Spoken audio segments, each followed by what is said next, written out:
بسم اللہ الرحمن الرحیم۔ السلام علیکم ورحمۃ اللہ وبرکاتہ۔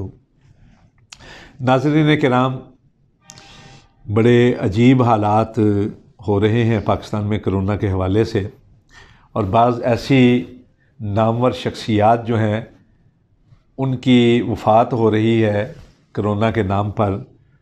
اور ان کو مشکوک ٹھہرایا جا رہا ہے، اموات کو مشکوک ٹھہرایا جا رہا ہے، اور یہ کہا جا رہا ہے یہ پراسرار حالات ہیں۔ ایک طرف یہ کہا جاتا ہے یہ کرونا کے باعث ہیں، اور دوسری طرف کہا جا رہا ہے کہ یہ کرونا نہیں بلکہ اس کے پس منظر میں بعض طاقتور ہاتھ جو ہیں وہ اپنا کھیل کھیل رہے ہیں۔ حقائق کیا ہیں؟ آپ بھی دیکھ رہے ہیں کہ جب کے پشاور ہائی کورٹ کے چیف جسٹس سیٹھ وقار صاحب کی وفات کی خبر آئی کرونا کے باعث، تو لوگوں نے نہ صرف حیرانی کا اظہار کیا بلکہ انجانی سمتوں میں انگلیاں اٹھانی شروع کر دی تھیں۔ اس کا بھی ایک پس منظر تھا۔ پھر مولانا خادم حسین رضوی کی وفات کی اچانک خبر آئی تو اس وقت بھی انگلیاں اٹھیں، اور اب خبر آئی ہے کہ میاں نواز شریف کے خلاف فیصلہ دینے والے جج ارشد ملک جو ہیں وہ بھی کرونا کے ہاتھوں ہلاک ہو گئے ہیں۔ تو سوشل میڈیا پر یکدم ایک تیزی آ گئی ہے، شکوک و شبہات کا اظہار کیا جا رہا ہے۔ یہ غیر جانبدار حلقوں کی طرف سے تو کسی اور انداز میں، لیکن جو مخالف ہے حکومت کے، حکومتی حلقوں کے، اور بالخصوص مخصوص حلقوں کے جو خلاف اپنی باتیں کرتے رہتے ہیں، ان کی طرف سے زور کے ساتھ کھلے لفظوں میں اور زیادہ تر سوشل میڈیا پر ان آئیڈیز پر یہ چیزیں آ رہی ہیں جن کو ہم یہ کہہ سکتے ہیں کہ وہ غیر معروف ناموں پر ہیں، جنہیں عرف عام میں فیک آئیڈیز کہا جاتا ہے۔ لیکن بہرحال سوالات تو کچھ ایسے ہیں کہ جن کی وجہ سے ایسی باتیں نکل رہی ہیں، یا ایسی باتوں کو کچھ نہ کچھ تقویت ملتی ہے۔ اب دیکھیے، سیٹھ وقار پاکستان کے عدلیہ کا وہ نام، کہ ایسے میں جب کہ یہ کہا جا رہا تھا کہ جج جو ہیں وہ واٹس ایپ پہ چل رہے ہیں، واٹس ایپ پہ لکھے ہوئے آنے والے فیصلے کر رہے ہیں، اور بعض بڑے بڑے نام جو تھے عدالتوں، بڑی بڑی عدالتوں کے بڑے بڑے نام، ان کے بارے میں صراحت کے ساتھ اشارے بھی کیے جا رہے تھے، کنائے بھی کیے جا رہے تھے، بلکہ صریحاً باتیں بھی کی جا رہی تھیں۔ ایسے میں سیٹھ وقار نے جنرل پرویز مشرف کے خلاف جو فیصلہ دیا، اور اس کے اوپر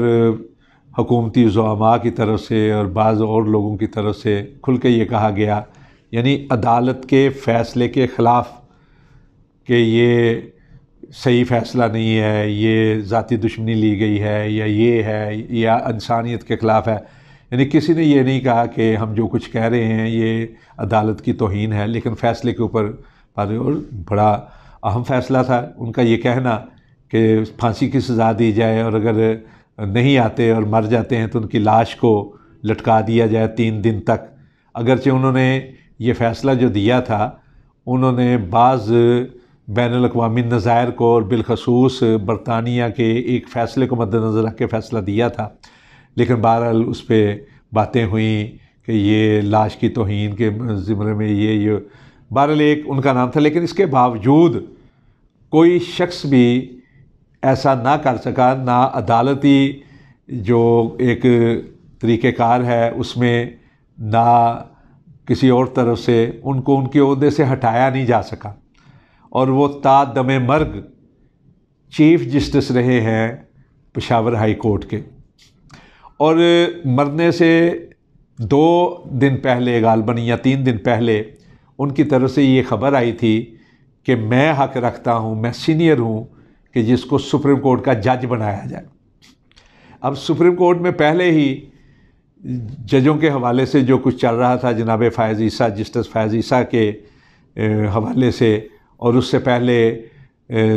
اسلام آباد ہائی کورٹ کے جسٹس شوکت صدیقی کے حوالے سے انگلیاں اٹھ رہی تھیں، کہ ایسے میں جناب سیٹھ وقار کی طرف سے بھی یہ بات آ گئی۔ اب کرونا اگر کسی کو ہو تو کہا یہ جاتا ہے کہ اس کی علامات 14 دن میں نمایاں ہونی شروع ہو جاتی ہیں۔ لیکن ایک طرف سیٹھ وقار جو ہیں وہ بات کر رہے ہیں اور ان کی کوئی خبر نہیں آئی میڈیا میں کسی حوالے سے، نہ سوشل میڈیا پہ، نہ پرنٹ میڈیا پہ، نہ الیکٹرانک میڈیا پہ، کہ جس سے پتہ چلے کہ وہ بیمار ہیں، کہ اچانک ان کی خبر آ جاتی ہے کہ وہ کرونا کی بیماری میں مبتلا ہو کر رخصت ہوئے۔ تو باتیں تو ہونی تھی، لیکن ہم یہ کہتے ہیں کہ یہ باتیں صحیح ہیں یا غلط، لیکن سنی گئیں، سنائی گئیں اور اس پہ تبصرے بھی ہوئے، انگلیاں بھی اٹھی۔ اسی دوران میں علامہ خادم حسین رضوی وہ گئے اسلام آباد میں، انہوں نے دھرنا دیا، پھر ان کے ساتھ حکومتی ٹیم کے مذاکرات ہوئے اور مذاکرات کامیاب بھی ہوئے۔ ایک معاہدہ بھی سامنے آیا کہ جی وہ، چونکہ ان کا مطالبہ یہ تھا کہ فرانس کے سفیر کو فوراً ملک بدر کیا جائے، اس لیے کہ فرانس کے صدر نے پیارے رسول صلی اللہ علیہ وسلم کی شان اقدس میں توہین کی حمایت کی ہے، اور انہوں نے کہا ہے کہ اس طرح کیا جا سکتا ہے، یہ آزادی اظہار رائے ہے، جو کہ سراسر غلط بات ہے۔ تو وہ چاہتے یہ تھے کہ پاکستان سے فوراً فرانس کے سفیر کو یہاں سے روانہ کیا جائے، اور ایک مطالبہ یہ بھی تھا کہ فرانس سے پاکستانی سفیر کو بلا لیا جائے۔ پتہ چلا کہ پاکستان کا سفیر تو فرانس میں آیا ہی نہیں، ابھی اس کی نامزدگی نہیں ہوئی، لیکن حکومت نے یہ وعدہ کر لی جی ہم اسمبلی سے 2 مہینے میں پاس کروا کے تو فرانس کے سفیر کو بھیج دیں گے، حالانکہ ایسا کبھی ہوا نہیں۔ اور دوسری طرف یہ ہے کہ یہ کس طرح معاہدہ کیا جا رہا ہے، حکومت کس طرح معاہدہ کر سکتی ہے کہ پارلیمنٹ سے ہم پاس کروائیں گے؟ گویا پارلیمنٹ جو ہے وہ پابند ہے حکومتی اشاروں کی، اور وہ اتنے بڑے فیصلے جو معاہدے میں کیے جا چکے ہیں تو مہر لگوانی ہے پارلیمنٹ کے ذریعے سے، یعنی ایک عجیب قسم کا۔ تو جب واپس آئے تو پتہ چلا جی وہ ہسپتال میں پہنچ گئے ہیں، اور ہسپتال والوں نے یہ کہا کہ جب یہاں لائے گئے تو اس سے پہلے وہ وفات پا چکے تھے۔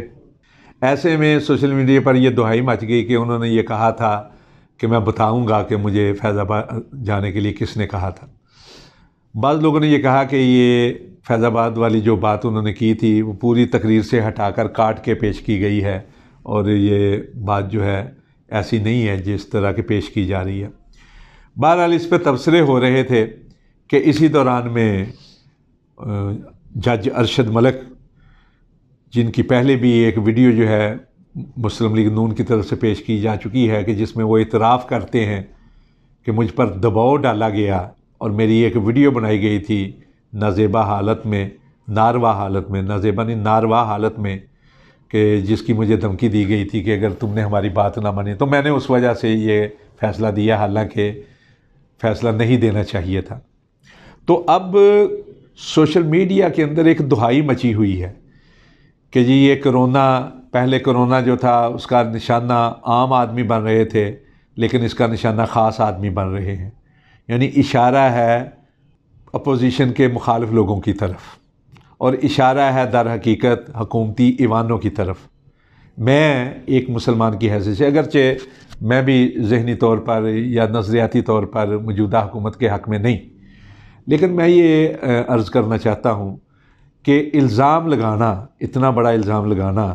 کہ اس کے پس منظر میں حکومتی ہاتھ ہیں یا طاقتور حلقوں کے ہاتھ ہیں یا نادیدہ طاقتوں کے ہاتھ ہیں، یہ اس وقت تک جائز نہیں جب تک کہ ہمارے پاس واضح دلائل یا ثبوت موجود نہ ہو۔ اس کے باوجود کہ ہمارے پاس ثبوت موجود نہیں، ہم محض قیاس آرائیوں کے ذریعے سے الزام لگائیں، یہ شرعاً جائز نہیں ہے، نہ قانوناً جائز ہے۔ لیکن جن حالات میں یہ اموات ہوئی ہیں، ایک انسان کی حیثیت سے سوچیں ابھرتی ہیں،